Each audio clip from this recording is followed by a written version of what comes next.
Assalamualaikum warahmatullahi wabarakatuh. Yang terhormat Bapak Mordono yang masih kita nantikan kedatangannya.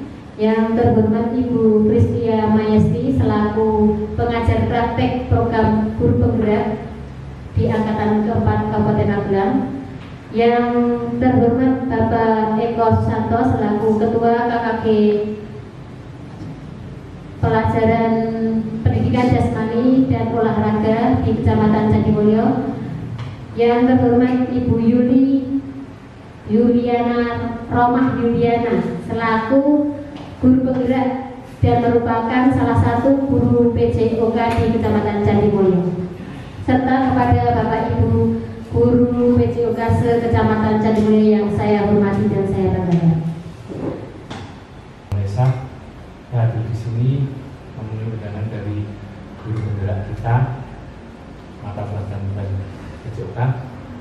Hari ini akan sosialisasi atau diseminasi modul 1 yang sudah diterima dan dipelajari dan nanti akan diimbaskan kepada pimpinan nanti dan biar nyambung antara program guru penggerak sekolah penggerak dengan apa yang akan diimplementasikan di sekolah-sekolah. Terima kasih atas kehadirannya dan semoga membawa kebermanfaatan. Assalamualaikum warahmatullahi wabarakatuh. Langsung saja ya Bapak Ibu. Jadi di dalam program pendidikan guru penggerak ini dibagi menjadi 4 submodul. Yang 1.1 itu filosofi pendidikan menurut Ki Hajar Dewantara. 1.2 nilai dan peran guru penggerak. 1.3 visi guru penggerak dan 1.4 budaya positif. Yang pertama mengenai filosofi pendidikan Ki Hajar Dewantara. Pendidikan menurut Ki Hajar Dewantara adalah tempat persemaian benih-benih kebudayaan dalam masyarakat. Oleh karena itu, pendidikan merupakan salah satu kunci untuk menciptakan manusia yang beradab. Menurut Ki Hajar Dewantara, tujuan pendidikan yang sesungguhnya itu adalah untuk menghantarkan anak agar bahagia dan selamat. Kalau selamat sudah pasti ya Bapak Ibu, karena setiap kali kita memberikan pendidikan kepada anak pasti yang diberikan adalah hal kebaikan. Tetapi kalau bahagia itu bisa kita lakukan dengan bagaimana kita memberikan pembelajaran, bagaimana kita menjadi idola untuk murid. Jangan sampai kok ada image saya nggak mau ikut pelajarannya Bu Yuli misalnya, Bu Yuli galak misalnya seperti itu. Nah, kenapa kok murid bisa mempunyai image seperti itu? Nah, itu kita harus merefleksi diri kita. Kita sudah memberikan apa kepada murid? Kenapa murid kok sampai mengatakan demikian? Nah, seperti itu. Nah, masih ingat Bapak Ibu tentang trilogi pendidikan bahwa ing ngarsa sung tulodo, ing madya mangun karsa dan tutmuri handayani. Sebagai guru, hendaknya kita selalu memposisikan diri kita sebagai teladan. Tutmuri handayani. Kita harus selalu memotivasi anak agar dia mau mengikuti pembelajaran dengan baik, melaksanakan tugas dengan baik. Nah, itu tugas kita Bapak Ibu. Selanjutnya perbedaan pendidikan dan pengajaran. Pendidikan menurut Ki Hajar Dewantara adalah memberi tuntunan terhadap segala kekuatan kodrat yang dimiliki anak. Anak itu sudah memiliki kodratnya masing-masing yang terdiri dari kodrat alam dan kodrat zaman. Kodrat alam itu berasal dari lingkungannya, dari rumahnya, tempat tinggalnya, dia sudah membawa kodrat. Kemudian kodrat zaman ya berarti anak di era sekarang misalnya, zamannya milenial. Kita tidak bisa mengajar sesuai, misalnya pada saat ini mengajarnya seperti era 90-an. Nanti kita akan ditinggalkan oleh anak. Tetapi kita harus selalu mempertimbangkan kodrat zaman. Selain itu ada juga kodrat anak yaitu bermain. Kalau dalam pembelajaran PJOK kita tidak akan terlepas dari yang namanya bermain. Jadi insya Allah Bapak Ibu semua pasti selalu dinanti-nantikan kehadirannya oleh anak-anak di sekolah. Kalau tidak ada pelajaran olahraga Bapak Ibu, misalnya ada acara atau sedang sakit, pasti anak-anak akan tidak pelajaran ya Bapak Ibu. Nah, kemudian pengajaran adalah pendidikan dengan cara memberi ilmu atau pengetahuan agar bermanfaat bagi kehidupan lahir dan batin. Jadi kalau pengajaran itu hanya seperti transfer of knowledge, kita mentransfer ilmu saja yang kita punya. Nah, yang diharapkan oleh Ki Hajar Dewantara, antara pendidikan dan pengajaran itu harus berjalan selaras agar dapat mencapai tujuan anak selamat dan bahagia. Dasar-dasar pendidikan menurut Ki Hajar Dewantara. Yang pertama, guru itu menuntun. Tugas guru itu hanya menuntun saja Bapak Ibu. Kita tidak boleh memaksakan kehendak kita. Kita adalah menuntun supaya potensi yang dimiliki anak itu dapat berkembang dengan baik. Karena setiap anak itu sejatinya punya potensinya masing-masing. Yang kedua, kodrat anak. Yang tadi sudah saya sampaikan, ada kodrat alam dan kodrat zaman. Dan yang ketiga, pendidikan yang berpihak pada anak. Bapak Ibu, apapun yang kita lakukan itu seharusnya selalu berpihak pada anak, selalu berpusat pada anak. Kalau zaman dulu pembelajaran itu menggunakan metode teacher center atau berpusat pada guru, kita menjelaskan, anak hanya mendengarkan saja. Sekarang tidak.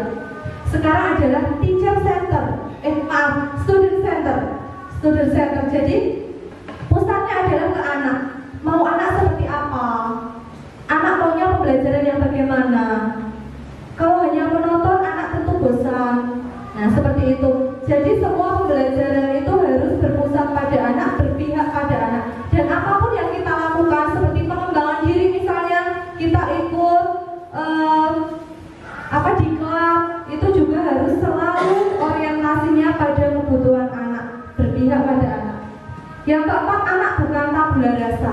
Tabula rasa itu apa Bapak Ibu? Ada yang sudah tahu? Tabula rasa adalah kertas kosong. Jadi anak itu sebenarnya bukanlah kertas kosong yang kita sebagai guru bisa menggambar, menulis apapun semau kita. Tetapi anak datang sudah mempunyai kodrat dan potensinya masing-masing. Tugas kita hanyalah menebalkan potensi-potensi yang mereka miliki sehingga mereka bisa berkembang sesuai dengan potensi tersebut. Yang keempat, budi pekerti. Jadi di dalam filosofi pendidikan Ki Hajar Dewantara, budi pekerti itu sangat ditekankan. Karakter itu sangat penting. Sebagai contoh, di Jepang ya Bapak Ibu, mereka itu belajar tentang budaya antri itu sampai bertahun-tahun. Kenapa mereka kok tidak justru malah mengajarkan misalnya tentang pembelajaran apa gitu? Karena di dalam budaya antri itu kalau kita melihat itu ada banyak karakter yang masuk di situ, karakter yang dipelajari. Satu, mereka belajar disiplin dengan budaya antri. Mereka belajar menghargai waktu. Kalau mau antriannya dapat depan ya berarti harus datang duluan. Mereka belajar menghargai orang lain. Jadi kalau antriannya kita di sini ya kita menghargai orang lain yang di depannya, tidak menyerobot di depannya seperti itu. Kemudian riset menunjukkan Bapak Ibu bahwa karakter ini yang paling penting menentukan kesuksesan orang. Ada 10 faktor yang menentukan kesuksesan.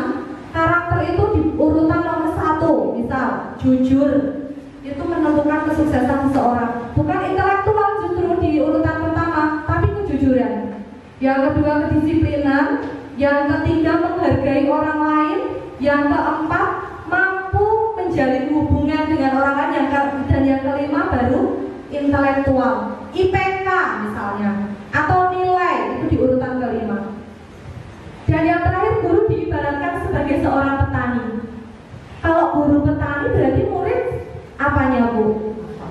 Benihnya, betul, benihnya. Misalnya kita mengajar sebagai petani, muridnya banyak ada benih padi, jagung, cabai, dan lain sebagainya.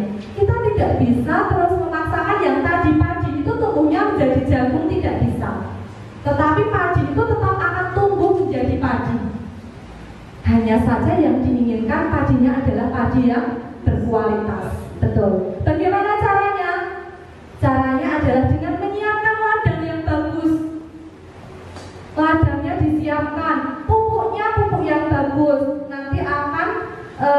mendapatkan hasil padi yang berkualitas, jagung yang berkualitas, cabai yang berkualitas sesuai dengan harapan kita.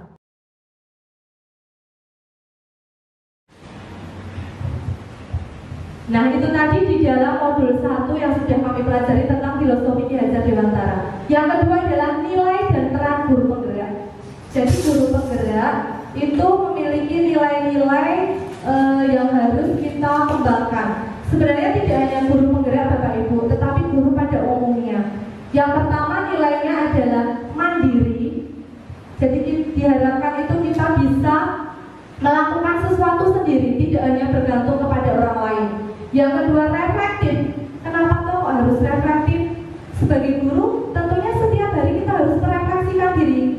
Kira-kira nih yang sudah kita sampaikan ke anak tuh berhasil tidak, disukai anak tidak. Saya menggunakan model pembelajaran discovery learning misalnya, anak senang tidak. Misalnya di dalam pembelajaran atletik, misal mau lari jarak pendek pemanasannya dengan permainan hijau hitam misalnya, anak sudah suka belum? Itu memantik keterampilan anak atau belum? Nah, itu adalah refleksi. Kolaboratif itu kita menjalin kolaborasi dengan berbagai pihak, misalnya guru kelas, kepala sekolah. Guru kelas kita selalu berkolaborasi ya Bapak Ibu. Misalnya pada saat ujian praktik, gak bisa sendiri, pasti harus berkolaborasi dengan guru kelas. Inovatif, nah ini inovatif dan kreatif bedanya apa Bapak Ibu? Kalau inovatif, ya inovatif itu menciptakan ide baru. Jadi yang tadinya belum ada kita menciptakan. Kemudian kalau kreatif itu kita memodifikasi yang sudah ada, kita modifikasi menjadi sebuah gagasan baru. Dan yang terakhir berpihak pada murid. Tentu sebagai guru apapun yang kita lakukan harus selalu berpihak pada murid. Peran guru penggerak yang pertama adalah menjadi pemimpin pembelajaran. Yang kedua menggerakkan komunitas praktisi. Dan yang ketiga menjadi coach bagi guru lain, mendorong kolaborasi dan mewujudkan kepemimpinan murid. Next. Nah, dari nilai dan peran guru penggerak tadi ataupun guru pada umumnya itu diharapkan dapat mengembangkan nilai-nilai yang terkandung dalam profil pelajar Pancasila. Ada nilai-nilai dalam profil pelajar Pancasila itu ada beriman dan bertakwa kepada Tuhan Yang Maha Esa, berkebinekaan global, bergotong royong, kreatif, mandiri, dan bernalar kritis. Kalau beriman dan bertakwa kepada Tuhan Yang Maha Esa pasti selalu sudah kita lakukan ya Bapak Ibu. Sebelum pelajaran berdoa dulu. Kemudian pada saat waktunya sholat zuhur, anak-anak kita ajak untuk sholat bersama, itu sudah beriman dan bertakwa kepada Tuhan Yang Maha Esa. Kemudian berkebinekaan global. Berkebinekaan global adalah anak-anak itu diberikan keleluasaan untuk mempelajari atau mengetahui budaya dari luar daerah kita, tetapi dengan tetap mempertahankan nasionalisme yang ada. Bergotong royong saya kira di dalam pendidikan jasmani, olahraga dan kesehatan selalu kita praktikan. Misalnya permainan sepak bola saja, kalau tidak gotong royong tentu tidak bisa. Kreatif. Nah, kreatif ini kita harapkan di dalam pembelajaran kita juga harus memantik anak agar dia bisa berkreasi. Bernalar kritis juga sama. Misalnya dengan pembelajaran discovery learning, agar anak bisa bernalar kritis. Kita membuat pertanyaan yang bisa memantik anak. Jawabannya seperti apa? Nah, seperti itu. Kemudian mandiri adalah anak-anak bisa melakukan segala sesuatu sendiri. Yang ketiga, visi guru penggerak. Visi guru penggerak ini arti visi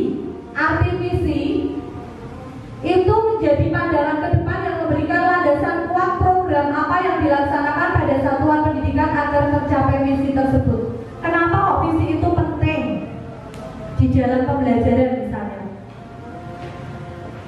Karena kalau kita tidak punya visi, tentu kita tidak akan tahu arahnya mau kemana, mimpi kita tuh mau bagaimana, seperti itu.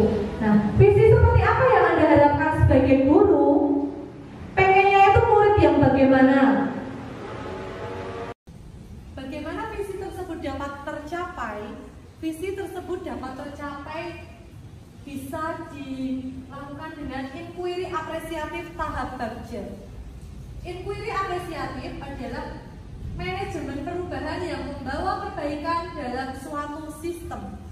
Jadi yang dilihat di sini adalah kekuatan, bukan kelemahan dari suatu sistem. Kemudian tahapannya adalah tahapan bagja. Yang pertama, buat pertanyaan utama. Mau membuat visi yang seperti apa? Nah, kita buat di pertanyaan utama. Kemudian ambil pelajaran. Yang ketiga, gali mimpi. Dan yang keempat, jabarkan rencana. Rencananya mau melaksanakan atau mengembangkan budaya gotong royong dengan pembelajaran permainan kasih misalnya. Nah, kita jabarkan rencananya di sini. Misalnya dengan yang pertama kita menyiapkan alat, kemudian lapangannya, pelaksanaannya bagaimana, nanti evaluasinya bagaimana, kita jabarkan di rencana ini. Dan yang terakhir adalah atur eksekusi. Eksekusinya kita jalankan. Yang selanjutnya adalah modul 1.4 mengenai budaya positif. Kalau kita berbicara tentang budaya, itu pasti tidak terlepas dari sebuah pembiasaan. Pembiasaan yang selalu dilakukan akan menciptakan budaya. Nah, budaya positif adalah cara untuk menanamkan disiplin diri yang dilakukan melalui pembiasaan untuk menuntun murid dan warga sekolah sehingga tercapai ekosistem positif. Diharapkan dari pembiasaan-pembiasaan tadi dapat tercipta lingkungan positif yang nantinya akan terwujud budaya positif. Next. Perubahan paradigma stimulus respon menjadi teori kontrol. Bisakah kita mengontrol seseorang? Kan gitu Bapak Ibu. Bisa tidak kita mengontrol seseorang? Tidak, betul. Nah, stimulus respon yang tadinya kita mencoba mengubah agar orang berpandangan sama dengan kita, itu sekarang tidak. Kita harus memahami pandangan yang dimiliki oleh orang lain. Kemudian perilaku buruk dilihat sebagai suatu kesalahan. Padahal seharusnya setiap tindakan pasti memiliki tujuan, memiliki alasan. Kenapa toh kok dia datangnya terlambat? Pasti ada alasannya. Oh, ternyata tadi banyak kempes ketika mau berangkat ke sekolah, seperti itu. Kemudian orang lain bisa mengontrol saya kalau dulu di stimulus respon. Sekarang tidak. Hanya Anda yang bisa mengontrol diri Anda. Pemaksaan ada pada saat bujukan gagal. Kalau di stimulus respon, ketika bujukan kita gagal, kita mengarahkan anak untuk ini harus bisa ini, kita nantinya akan melakukan pemaksaan. Sekarang tidak. Kita harus dapat berkolaborasi, menciptakan pilihan baru. Kira-kira nih, kalau seperti itu, misalnya anak tidak mengerjakan PR karena kalau malam hari orang tuanya bekerja, jadi tidak ada yang membimbing untuk mengerjakan PR atau belajar. Kita bisa memberikan pilihan, harusnya bagaimana? Misal, bisa dilakukan di sore hari, seperti itu. Kemudian, model berpikir menang atau kalah. Kalau yang dulu, model berpikirnya adalah menang atau kalah, yang salah berarti yang kalah, sekarang tidak. Model berpikirnya sekarang adalah semua anak menang, semua anak memiliki potensi. Nah, kenapa anak melakukan kesalahan tadi, melakukan tindakan ini itu? Karena mereka untuk memenuhi kebutuhan dasar. Anak atau kita sama Bapak Ibu, kita mempunyai kebutuhan dasar. Ada 5 kebutuhan dasar. Kebutuhan bertahan hidup, kesenangan, cinta dan kasih sayang, penguasaan dan kebebasan. Nah, ini ada contoh kebutuhan dasar. Ibu guru bilang, aku tidak boleh bersenandung sewaktu mengerjakan tugas. Katanya kelas harus tenang, tidak ada suara. Padahal kan aku suka dan senang menyanyi. Kira-kira kebutuhan dasarnya apa? Betul, kesenangan. Untuk memenuhi kebutuhan dasar anak itu karena dia senang menyanyi. Ibu guru tidak menyapa aku hari ini, padahal aku pakai jepit rambut baru. Kebutuhan dasarnya apa Bapak Ibu? Ya, cinta dan kasih sayang. Yang ketiga, aku bosan. Masa pelajarannya gitu-gitu aja? Hanya mendengarkan penjelasan ibu guru saja. Kira-kira kebutuhan dasar anak ini apa? Dia bosan nih sama pelajarannya. Bu Yuli misalnya. Kebutuhan dasarnya adalah apa? Penguasaan atau apa? Ya, coba kita lihat kembali sebelumnya. Kira-kira apa Bapak Ibu? Kebutuhan dasarnya adalah kebebasan yang penting. Selanjutnya, aku sebel gambarku tidak rapi. Malah bu guru menunjukkan sama teman-teman di depan kelas. Kebutuhan dasar anak ini adalah penguasaan. Next. Teori motivasi perilaku manusia. Jadi setiap manusia melakukan perilaku itu pasti ada motivasinya. Entah motivasi internal atau motivasi eksternal. Eksternal adalah motivasi yang berasal dari luar diri kita. Contoh, motivasi untuk menghindari ketidaknyamanan atau hukuman. Kemudian ada juga motivasi untuk mendapatkan penghargaan atau imbalan, reward dan punishment. Saya mau mengerjakan tugas karena kalau saya mengerjakannya betul semua nilainya 100, sama bu guru dikasih uang nih, misalnya 100.000 gitu. Nah, kalau tidak mengerjakan tugas dapat hukuman, suruh lari keliling lapangan 3 kali misalnya. Seperti itu kira-kira efektif tidak Bapak Ibu? Tidak, betul. Nah, yang efektif adalah motivasi yang berasal dari diri sendiri, motivasi internal. Tujuannya adalah untuk disiplin positif. Next. Menciptakan budaya positif. Bagaimana agar dapat tercipta budaya positif? Yang pertama adalah peraturan kelas. Yang dulunya kita menyebut peraturan kelas, sekarang kita ubah menjadi keyakinan kelas. Apa tuh bedanya peraturan dan keyakinan? Kalau peraturan itu hanya sekedar untuk menaati peraturan saja. Tetapi kalau keyakinan itu betul-betul dalam kita melakukan itu ada keyakinan di dalam diri. Ini bisa terbentuk dari kesepakatan kelas. Biasanya di awal semester, misal pembelajaran PJOK, anak kelas 1 belum pernah tatap muka dengan bu guru baru di semester ini saja. Kita buat kesepakatan kelas. Anak-anak maunya kalau pelajaran bagaimana? Kita tulis di papan tulis.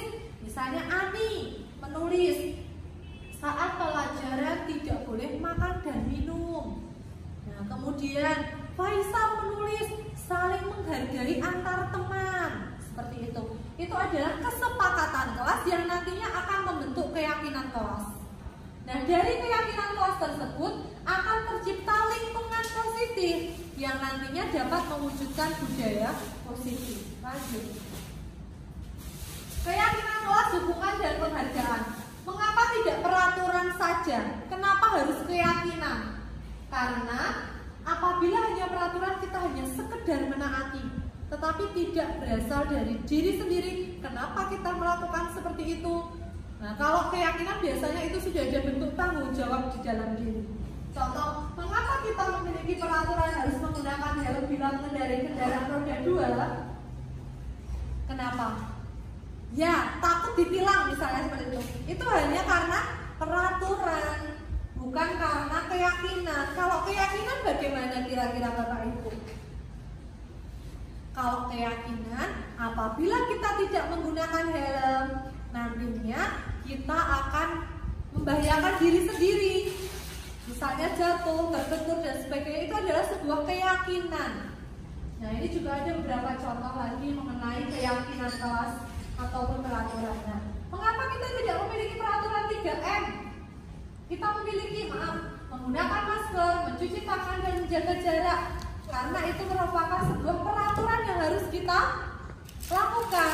Padahal sebenarnya kita harus memiliki keyakinan kalau kita tidak melakukan hal tersebut itu akan berbahaya karena saat ini sedang ada virus COVID-19 begitu. Nah, untuk mendukung motivasi intrinsik kembali ke nilai-nilai keyakinan lebih menggerakkan seseorang dibanding mengikuti serangkaian peraturan. Next. Nih, tindakan guru. Ini merupakan hukuman atau konsekuensi. Yang pertama, mencatat 100 kali di dalam buku kalimat. Saya tidak akan terlambat lagi karena anak ini terlambat ke sekolah. Suruh nyatat 100 kali. Kira-kira hukuman atau konsekuensi? Hukuman. Hukuman, betul. Kemudian, lari mengelilingi lapangan basket 2 kali karena terlambat hadir. Hukuman atau konsekuensi? Hukuman. Konsekuensi. Coba nanti kita lihat. Ada yang menjawab konsekuensi, ada yang menjawab hukuman. Kemudian, murid diminta untuk push up 15 kali karena tidak menggunakan masker ke sekolah. Hukuman atau konsekuensi? Hukuman. Menggantikan kertas tugas teman yang telah dicoret-coret. Hukuman atau konsekuensi? Konsekuensi. Oke, catat. Konsekuensi. Membersihkan tumpahan air di meja tulis karena tersenggol pada saat belajar. Konsekuensi. Oke. Meminta murid tidak mengenakan sepatu seharian di sekolah karena tidak mengenakan sepatu hitam. Hukuman. Lari mengelilingi lapangan basket 2 kali karena terlambat 10 menit untuk pelajaran PJOK. Hukuman. Oke, kita simpan jawabannya tadi. Coba kita lihat yang betul apa. Next. Nah, pertama, kedua, ketiga betul tadi hukuman. 4, 5 sanksi atau konsekuensi. 6 hukuman dan yang terakhir yang betul adalah konsekuensi. Lanjut. Perbedaannya apa hukuman dan konsekuensi? Kalau hukuman itu menyakitkan, tetapi kalau konsekuensi itu sesuatu yang harus terjadi.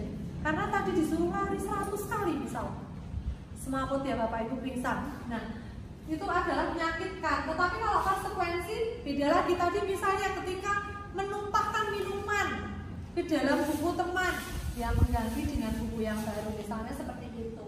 Kemudian kalau hukuman itu bersifat paksaan, tetapi kalau konsekuensi itu memberikan stimulus atau tanggapan. Ketika anak melakukan kesalahan ini ya kita stimulasi. Apa toh yang harus dilakukan oleh anak karena melakukan kesalahan tersebut, seperti itu Bapak Ibu. Next.